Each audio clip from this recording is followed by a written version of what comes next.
அதே போல் இப்போ நீங்கள் வந்து அவர் விருந்தோம்பல் பற்றி தான் சொல்கிறார். அவர் ஒன்றும் தனிப்பட்ட முறையில் வந்து அமைப்பை இது பண்ணுறதோ அப்படி சொல்லலை. ஒரு இட்லி கறி பரிமாறப்பட்டதுலேருந்து என்ன சாப்பிடுகிறார், என்ன உணவு இருந்துகிறார், அதை கவனித்து வந்த விருந்தினரை அவங்க சிறப்பாக கவனிப்பாங்கன்னு ஒன்று சொல்கிறாரு.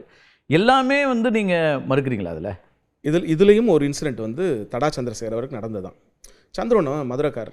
அவர் வந்து அவர் பேசுகிற ஸ்லாங்கே ரொம்ப இன்ட்ரெஸ்டிங்காக இருக்கும். அவர் எப்படி சொல்லுவார்னா, நாங்கள் சாப்பிடும்போதெல்லாம் பின்னாடியே அது நோட் பண்ணுவான்டா என்ன சாப்பிட்றேன்னு அப்படின்னுவார். இதை வந்து அவர் வந்து அப்படியே மாற்றிக்கிறார். அங்கே வந்து நீங்கள் வந்து எழுதி அப்படிலாம் அப்படி ஒரு அமைப்பே கிடையாது, கட்டமைப்பே கிடையாது. கற்பனையாக இருக்கலாம்.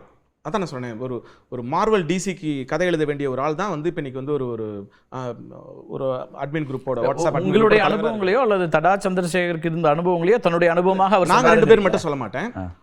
அதுக்கு பிற்பாடு நிறைய பேர் அங்கே போயிட்டு வந்தவங்க பேசினாங்க. ஓவியர் புகழேந்தியா இருக்கலாம், ட்ராட்ஸ்கி மருதனா இருக்கலாம், குளத்தூர் மணியனா இருக்கலாம். எல்லார்கிட்ட இருந்தும் அங்கங்கே பிட்ஸ் அண்ட் பீஸை எடுத்துக்குவார். எடுத்துட்டு அதை இவருக்கானதாக மாற்றிக்கிறாரு. அதில் என்ன ஒரு சிக்கல்னா, உளவியல் ரீதியாக ஒரு பிரச்சனை என்னன்னா, இதை நீங்கள் வந்து ஏன் நான் திரும்ப அதை வந்து உளவியல் ரீதியாக நான் பார்க்குறேன்னா, அதை அவர் முழுசாக நம்பர் ஆரம்பிச்சிட்டார். அதுதான் இங்கே பிரச்சனையே. இல்லை, அது நீங்கள் அது ரொம்ப கடுமையான தனிநபர் விமர்சனமாக அதை பார்க்கப்படும். நான் என்ன சொல்றேன்னா, அவர் வந்து அவருக்கு வந்து நீங்களே சொல்கிறீங்க, அமைப்பிலிருந்து புலிகள் அமைப்பிலிருந்து அல்லது திரு பிரபாகரன் உள்ளிட்டவர்கள் அவரை போய் பரப்புரைக்கு பயன்படுத்தணும்னு நினச்சாங்க, அதை செஞ்சாங்க. அப்போ விருந்தோம்பலுக்கான ஒரு எப்படி இருந்தாங்க அந்த பகுதியில் இருக்கக்கூடிய மக்கள் அப்படிங்கிறத சொல்கிறதுக்கான சில இன்சிடென்ட்ஸ் சொல்கிறார். ஆனால் அந்த இன்சிடென்ட்ஸ் எல்லாம் தவறு. சரி, ஓகே, நீங்கள் இப்படி சொல்கிறீங்கல்ல. 2008 பிப்ரவரி மாதம் 23ஆம் தேதி அங்கேருந்து கிளம்புறாரு.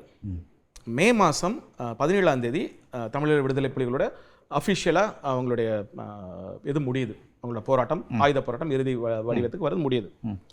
இதுக்கிடையில் அவர் வந்து குறைஞ்சபட்சம் 2 தடவை வந்து தேசிய பாதுகாப்பு சட்டத்தில் கைதாயிருக்காரு. நான் correct me if I am wrong நம்புகிறேன்.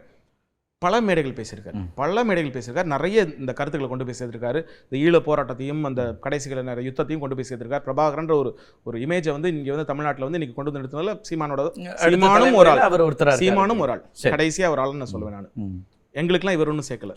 எங்களுக்கெல்லாம் இவங்களோட மூதாதையர் நிறைய சேர்த்துட்டாங்க. சரி, அப்படி தான் நம்ம அவரை பார்க்க முடியும். அப்படி அந்த காலகட்டத்தில் 2008 பிப்ரவரியிலிருந்து மே வரைக்கும் உங்களுக்கு வந்து கிட்டத்தட்ட ஒரு 14-15 மாதம் இருந்துச்சுல. உங்களுக்கு மீடியாவில் நீங்களும் ஊடகத்தில் இருந்திருக்கீங்க. எங்கேயாவது ஒரு இடத்துல, ஏதாவது ஒரு பதிவில், ஏதாவது ஒரு மேடையில் தலைவரோட நான் இத்தனை மாதம் இருந்தேன், இத்தனை வருஷம் இருந்தேன், இவ்வளோ நாள் என்கிட்ட இதெல்லாம் பேசினார், இதெல்லாம் சொன்னார், இப்படிலாம் எனக்கு சாப்பாடு போட்டார், அண்ணி எனக்கு இட்லி ஊட்டி விட்டாங்க. என்ன எங்கேயாவது காட்டுங்களேன்.